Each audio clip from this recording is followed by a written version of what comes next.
Recording. Hello. Alright.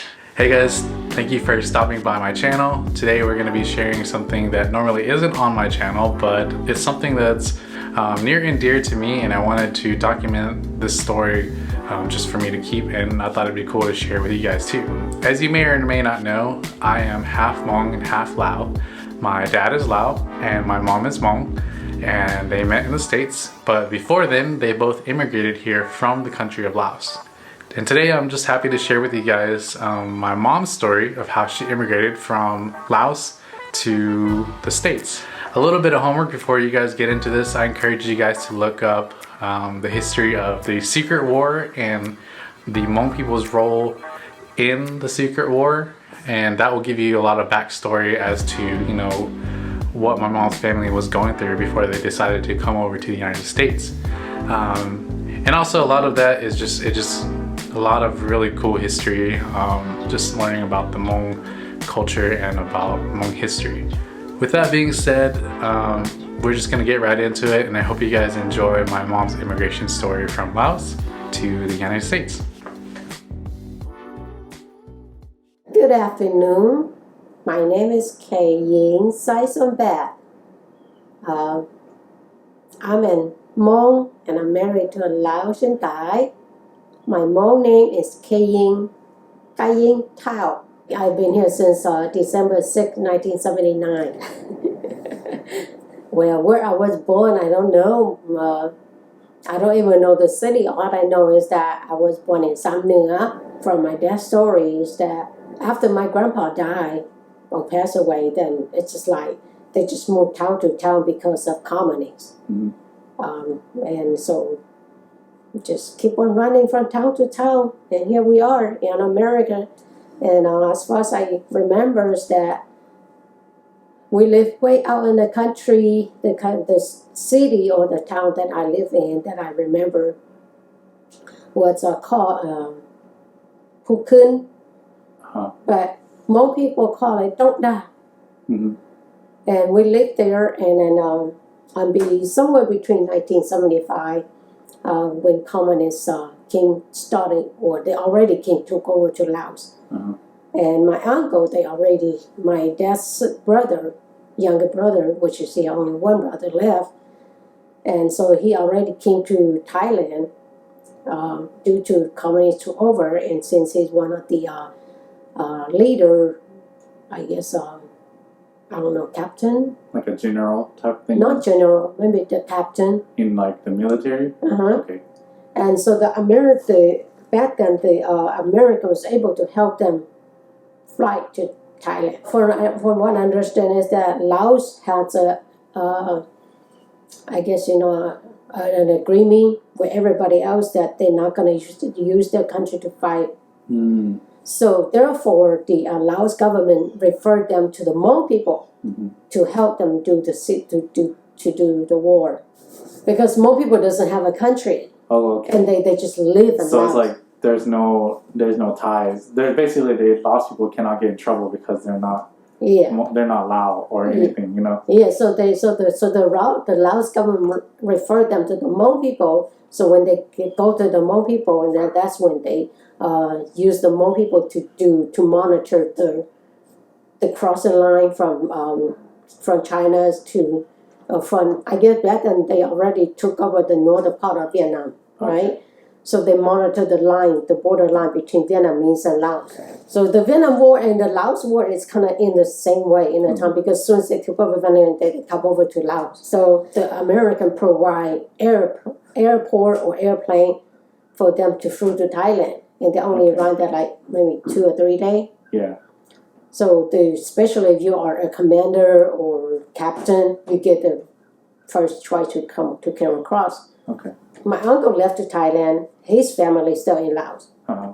So my dad's plan was that to go to Vientiane and to make some document paper that he's moving his family from the country to Vientiane. Okay. Because when you cross, they have a lot of checkpoint on the road. Yeah. And if you don't have appropriate paper, mm-hmm, documentation why you're going, then they assume that you're going to escape to Thailand and they will not let you. Okay. But my dad went to Vientiane and to make document that he was going to move into to Vientiane. And his plan was that to take my uncle's wife with him and us together to Vientiane, and so we can flee to Thailand. Okay. But by the time my dad come back to where we live, because he went, it took him so long, it took him about a month or so in Vientiane to get all those paper done. So by the time my dad come back, we asked my dad's my dad's aunt to come with us, and great grandma to come with us, and my uncle's second wife to come with us. But my uncle's second wife did not want to come. His first wife, her brother or her, yeah, you could call it brother, already take her to Thailand already. Okay. So therefore, just our family and that, and then our grandma.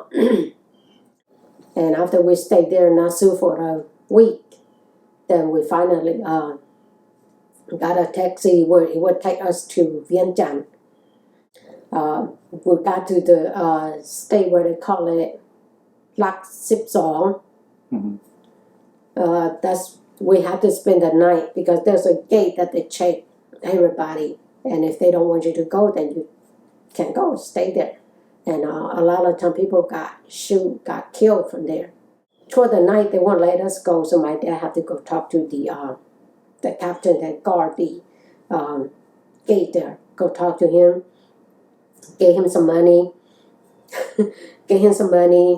and gave him whatever my dad could give him some rice and all that, and talk nicely to him. So finally he said, okay, since it's dark, you guys stay here. Tomorrow morning you go. So we mainly spent the night out by the road that night. And when the next morning we got up, packed our stuff, and head to Vientiane. We got to Vientiane, I think it was late in the evening. So we went to this little hotel where we could rest a little bit. And I remember that my dad was gone for a couple of days. But before my dad go, he already arranged everything, find us somebody to take us to the Mekong, and somebody that already have a boat there supposedly take us across to the Thai country. Anyway, it was late in the evening, it was dark, so we went, and the taxi took us to the place we were supposed to get off. We get off, there's a rice field. All I can remember is just he keep on saying, bye. So grab great grandma's hand, and we just kind of run after the guy. We carried our bag and all that, and the ride was it was the time where the rice sprung about waist high with water in there too. So we just followed the guy, and we went, and when we got too close to the bank, to the river bank, he told us to sit down and be quiet. So we sit down, and he's calling somebody, and maybe for about 30 minutes, there's two persons come with gun, and they come and they rob us. Oh, wow. Yeah, so my parents, they had some silver, because back then silver coin and silver pack is about this size. Those are worth mostly, because Asian people and Laos people use those, and you can trade those silver for money. So anyway, we're sitting down. They come and they check on you all over, make sure you have anything. I'm just standing by the side, just looking. They didn't check me, but my dad has a bag, my mom has a bag that had those silver coin in there. So they go in the bag, they took one of my dad sold the coin to a rope about this long. Took that, and there's a small one in there. So instead of us be still and leave it down, they pick it up and hang it to my mom. And the guy saw that the bag's still heavy. So he went around and took the last of it. So they took all the money or the silver, which is when we get to Thailand, that was supposed to be money that we were able to buy food. Mm-hmm. But anyway, so he took all of that. Then he said to go into the boat. So we went to the boat because my dad has, I don't know, he has had another person in with us, a teenager boy with us. So we got to the boat. Lo, me, Grandma, Auntie Pa, Auntie C, Uncle Fong, Uncle Lanzia, in the boat with some other stuff, and Grandma, my mom is pregnant with Uncle Yo at that time. So the boat is about to sink. Oh. And he said, well, cannot load everybody, so leave some of your stuff over here, and we'll take these that's in the boat here, go. And I can remember that while we were going, because Grandpa and the other guy still had to wait on the other side with some of that stuff. So while we're going, the water keep on flowing into the boat, and I can remember the guy keep on saying that, "Mi neo tak nam o." So we keep on getting the water out of the boat because the water keep on coming into the boat. So we went, and then we got across to the other side, and the guy that the boat drive the boat is asked, "Do we have money to pay him?" Because originally it's already arranged that after everybody's all safe to the other side, then he will go to certain person and they will give him the money. That's already been arranged. But he want more money. So my dad, my mom told my brother, my oldest brother, Lanzia, say, well, you tell him that we don't have any money because they already robbed us on the other side. Well, not exactly. He said, tell him that we don't have any money. He had to go get my husband from the other side because my husband has the money. So the guy say, well, you don't have money for me. I'm not going to get the other guy. Oh, no. So the guy left. We got scared. Grandma say, let's go hide. So we all go hide. And for maybe two hours later, we hear a boat, the engine of the boat coming. And so anyway, when Grandma say, don't say a word, be very still. And then we heard the guy speaking, I brought them up here. I don't know where they went. They are your people. You call them. They probably recognize your voice. So Grandpa called, and we all come out. And when we come out, the guy said he want more money. And Grandpa told him that we already been robbed at the other side. Plus, we don't have any money. And he will go to certain person, and they will give him the money. So after he gone, Grandpa say, well, since we don't have any money for him, we better go hide somewhere, not in the open here, because he might come back and kill us. So therefore, we go and hide some more. This time you guys are on the Thailand side. Yeah, we're all on the Thailand side now. And so anyway, so when we in the morning come, there's Thai people come, and they come, and we were walking toward the road. And so they saw us, and they led us to where the gate is at, where people where their bus or taxi will take you to where the camp is at. The refugee camp. Yeah, so we went there, and they took us to Camp Nong Khai, refugee camp Nong Khai. We stayed there. I don't remember much, but they say that during that time, there was hardly any food. A lot of people went back to Laos because of their hunger, because there's no food at all. And so my mom also wrote a letter, or I don't know, somehow she got communication to her brother. Her brother is in the refugee camp V9, Sumnapo. Yeah, Sumnapo. So she told them that, there's no food and we might go back to Laos. So he sent us some money, and tell my mom that do not go back. Because you go back and there's a chance that you may not even get a chance to come back. We were there for the first the first 3 or 4 months. A lot of people going back to Laos doing their no food, and so we did not go. We stayed.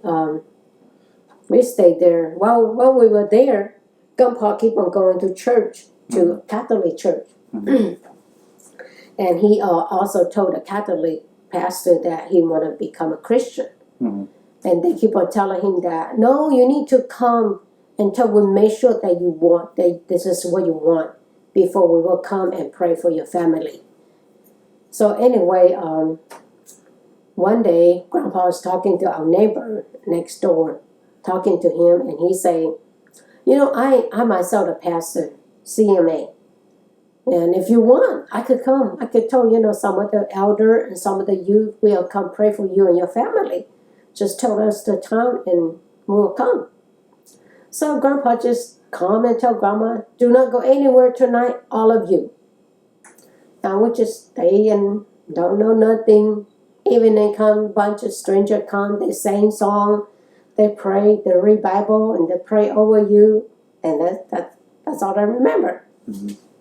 But while we're in camp, the Christian CMA, they have like all the youth or the mature youth would teach. They have 9 to 10 or 9 or somewhere 10 to 12 there, where they teach Bible to the children, teach them to sing and all that. And I did not want to go. I didn't want to go, but Grandpa got a stick. You either go, you're gonna get whipped. So I went. I went. I don't know if Auntie C with me too or not, but I went to where they teach the children to sing and to learn about God. So I went there, and I think after a month they came and prayed for us. Grandpa and Uncle Lancy baptized right after that. But we lived there for, I think, 2 years. That they moved us to the other side of the road, where they built a better camp for all the refugees. So we lived there until 1979. Well, before that, Grandpa went to the register for to receive food. At that same time, people could come to America or France very easily. And Grandpa didn't want to go. Grandpa was hoping that he was able to go back to Laos. So before we came to Vietnam, we were already in the process of going the first stage of doing the paperwork to come to America already. So while we moved to Vietnam, we stayed there for maybe about 2 weeks. And after that, then we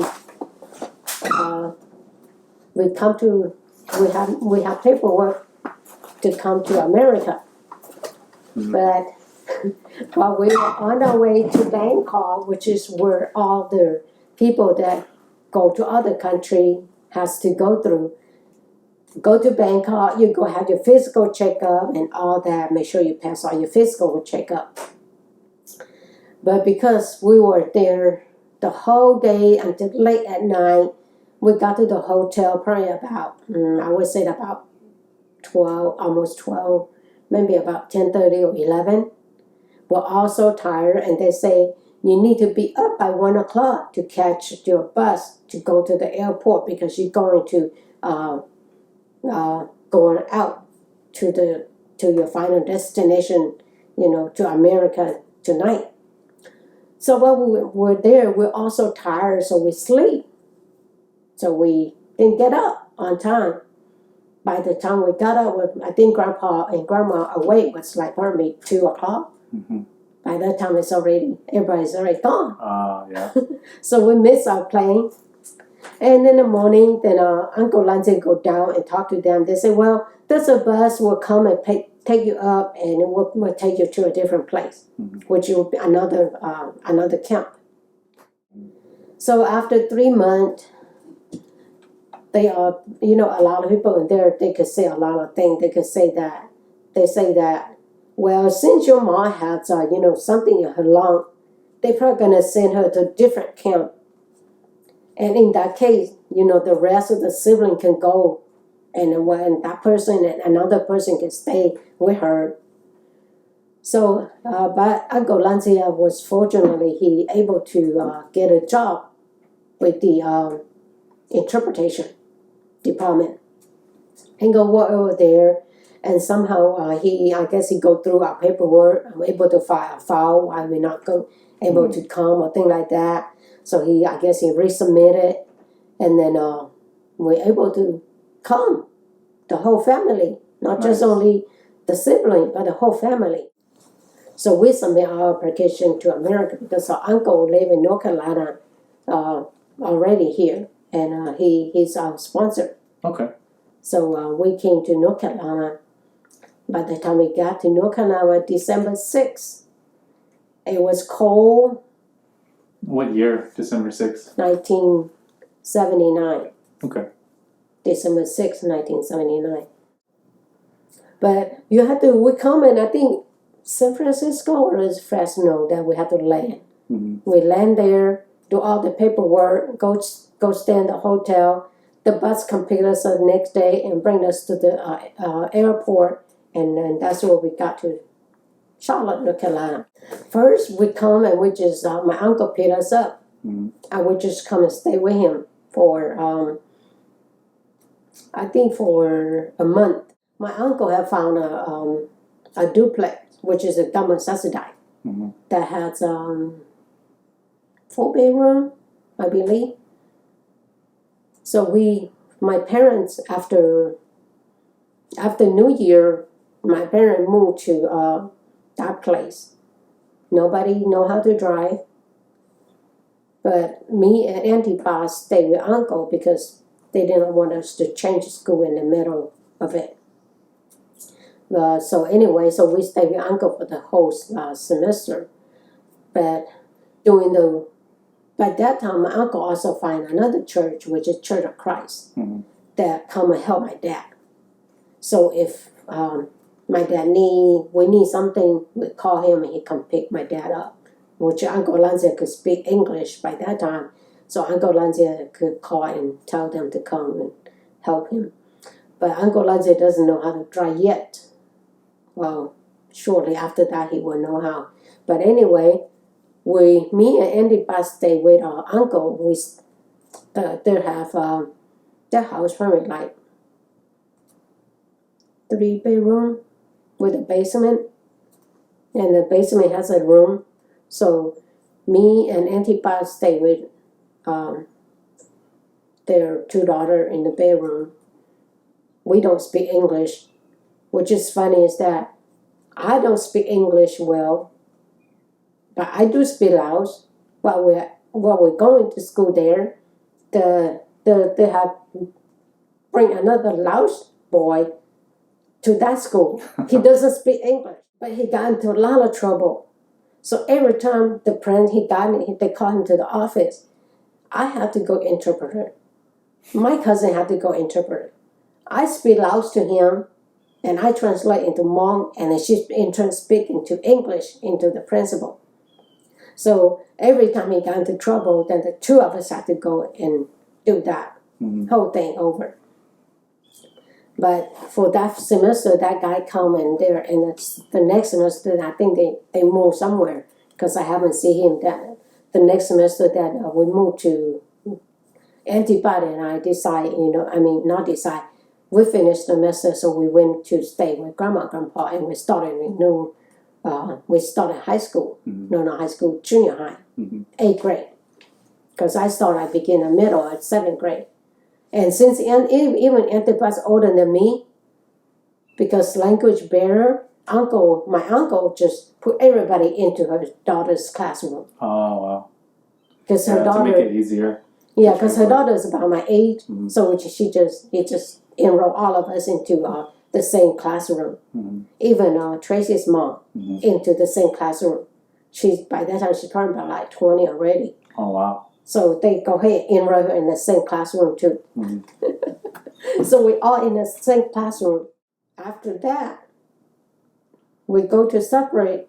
My uncle stayed where they at, and we moved to downtown, close to downtown of Morganton, and we go to different school. And then when 1980, we moved to, or is it 81?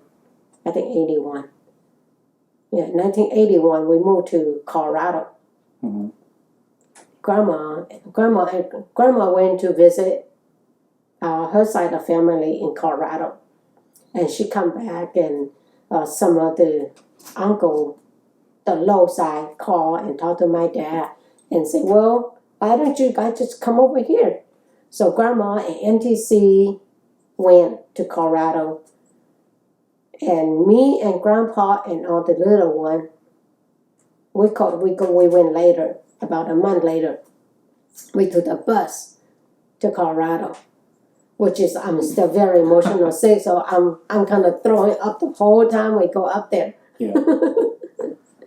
And when we get to Colorado, my mom and my dad had to go stay with one of the cousins because we haven't found a place yet. So we go stay with them, and then finally they find a place with their two-bedroom apartment. We all stayed in that two-bedroom apartment. No washer, no dryer. We wash our clothes hanging outside, even when it's snowing or very cold. And to the hanger hanging outside from our little patio front porch. So hanging in there. So wash our clothes by hand.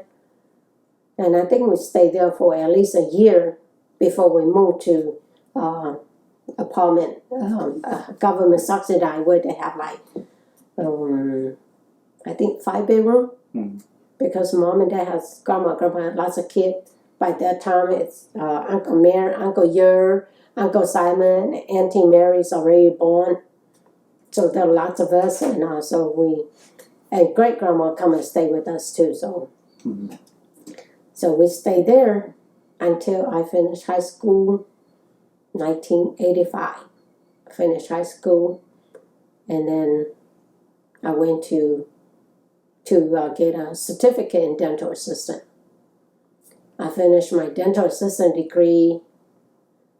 I worked for a year, and then Uncle Lindsay graduated from college. He came home. I was planning to go back to college. He asked me, what do I want to do?